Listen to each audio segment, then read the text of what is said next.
বৈশাখ জ্যৈষ্ঠ মাসের অসহ্য গরমে রান্নাঘরে বেশি সময় দেওয়া যেমন কষ্টকর, তেমনি বেশি তেল মশলা খাবারও খাওয়া যায় না।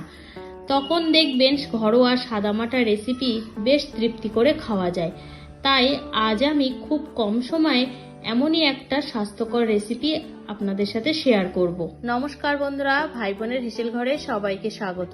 আজ আমি বানাবো মুসুর ডাল ও আম দিয়ে টক ডালের রেসিপি। ভিডিওটি কেউ স্কিপ করবেন না, পুরো ভিডিওটি দেখার জন্য অনুরোধ রইল। আজকে রেসিপির জন্য আমি এখানে নিয়েছি 150 গ্রাম মুসুরির ডাল আর নিয়েছি একটা বড় মাপের আম। প্রথমে ডালটাকে ভালোভাবে ধুয়ে নেব, তার জন্য নিয়ে নিলাম একটা বাটিতে জল। এবার ডালটা দিয়ে দিলাম, ভালোভাবে ডালটা ধুয়ে নেব। ডালটা আমি ভালোভাবে ধুয়ে নিয়েছি। এবার আমি সিদ্ধ বসাবো ডালটা। গ্যাসে কড়াই বসিয়ে দিয়েছি। এবার আমি কড়াইতে দিয়ে দেবো 1.5 কাপ মতো জল। জলটা হালকা ফুটতে শুরু করেছে। এখন আমি ধুয়ে রাখা ডালটা দিয়ে দিলাম আর সাথে দিয়ে দেবো 2 কাঁচা লঙ্কা। ডালটা দেওয়ার সাথে সাথেই দেখুন ডাল থেকে কেমন একটা ফেনা ছাড়তে শুরু করছে। এগুলো আমি তুলে দেব।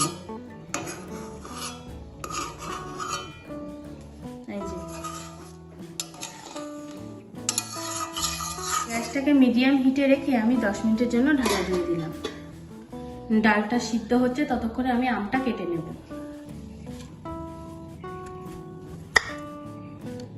আমটা কিন্তু বেশ বড়, এত বড় আম আমার যদিও লাগবে না।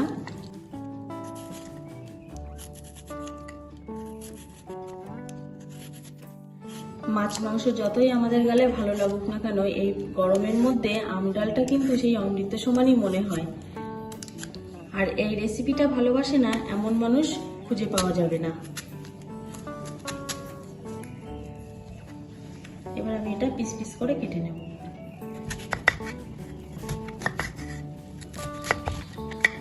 এগুলো বেশ লম্বা লম্বা, সেই জন্য আমি এখানে মাঝখান থেকে আরেকবার করে কেটে নেব।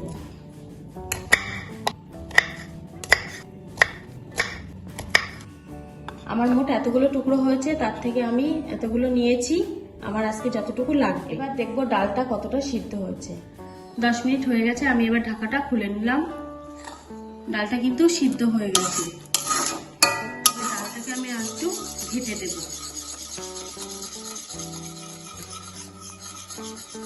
ডালটা ভালোভাবে ঘেটে নিয়েছি। এবার আমি এর মধ্যে দিয়ে দেবো পরিমাণ মতো জল।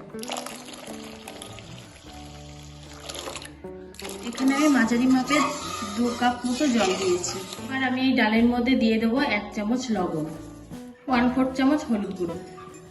সবকিছু ভালোভাবে মিশিয়ে নেব। এবার আমি 2 থেকে 3 মিনিট এটা ফুটিয়ে নেব।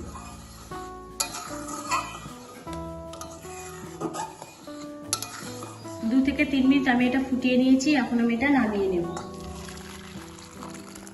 কড়াইটা ভালোভাবে ধুয়ে পরিষ্কার করে নিয়েছি। এবার ওই কড়াইতেই আমি দিয়ে দেবো 2 চামচ সর্ষের তেল। তেলটা গরম হয়ে গেছে। এখন আমি এর মধ্যে দিয়ে দেবো 2 শুকনো লঙ্কা ফোড়ন, একটু নাড়াচাড়া করে দেব। এবার দিয়ে দেবো 1 চামচ কালো সর্ষে। তেলে হালকা একটু নাড়াচাড়া করে নেব। ফোড়নগুলো তেলের সাথে ভালোভাবে নাড়াচাড়া করে নিয়েছি। এবার আমি এর মধ্যে দিয়ে দেবো আমের টুকরোগুলো। এগুলো আমি ভালোভাবে ধুয়ে নিয়েছি। এবার এগুলো দিয়ে দিলাম। তেলে একটু ভেজে নেব আমটা যাতে ভালোভাবে সিদ্ধ ও ভাজা হয়, তার জন্য দিয়ে দিলাম সামান্য একটু লবণ। চাইলে আপনারা এখানে কালো সর্ষের পরিবর্তে সাদা সর্ষে মানে হলুদ রঙের যে সর্ষেটা হয় সেটা ব্যবহার করতে পারেন। ভালোভাবে তেলের সাথে একটু নাড়াচাড়া করে নেব। 1 থেকে 1.5 মিনিট আমি আমটা ভেজে নিয়েছি। দেখুন আমের গাটা বেশ গলতে শুরু করেছে। এবার আমি এর মধ্যে দিয়ে দেবো ডাল।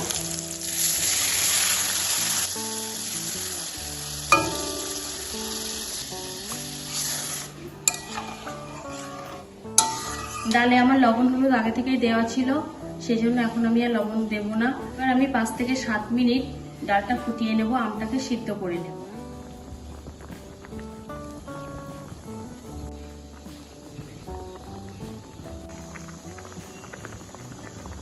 পাঁচ মিনিট মতো আমি এটা রান্না করে নিয়েছি। এবার দেখবো আমটা সিদ্ধ হয়েছে নাকি। দেখুন কত সুন্দর সিদ্ধ হয়ে গেছে, গলে যাচ্ছে। ডালটা আমি একটু টেস্ট করে দেখেছি, একটু লবণ কম আছে, সেজন্য আমি দিয়ে দিলাম সামান্য একটু লবণ। আর এই আমটা খুব বেশি টক না, কিছু কিছু আম থাকে খুব টক, সেক্ষেত্রে আপনারা এখানে একটু চিনি অ্যাড করতে পারেন। বেশি টক আবার হলে খাওয়া যায় না, সেই জন্য স্বাদটাকে ব্যালেন্স করার জন্য একটু চিনি অ্যাড করতে পারেন। আমার এখানে চিনি দেওয়ার প্রয়োজন হবে না। ভালোভাবে লবণটা মিশিয়ে নেবো। আমার কিন্তু রান্না 90% হয়ে গেছে। আবারও 1 মিনিট মতো ফুটিয়ে নেব। 1 মিনিট মতো ফুটিয়ে নিয়েছি, রান্নাটা আমার পুরোপুরি কমপ্লিট হয়ে গেছে। এখন আমি এটা নামিয়ে নেব, গ্যাসটাকে অফ করে দিলাম। যে সকল বন্ধুরা আমার ভিডিওটি এতক্ষণ দেখলেন অথচ লাইক কমেন্ট করেননি, তাদের কাছে আমার অনুরোধ, একটা লাইক ও কেমন লাগলো আজকের রেসিপিটা কমেন্ট করে জানাবেন। কিন্তু যদি আজ প্রথম আমার ভিডিওটি দেখে থাকেন তাহলে আমার চ্যানেলটিকে সাবস্ক্রাইব করে আমার পরিবারের পাশে থাকুন। আজ তাহলে এই পর্যন্ত, দেখা হচ্ছে পরের কোনো নতুন রেসিপিতে।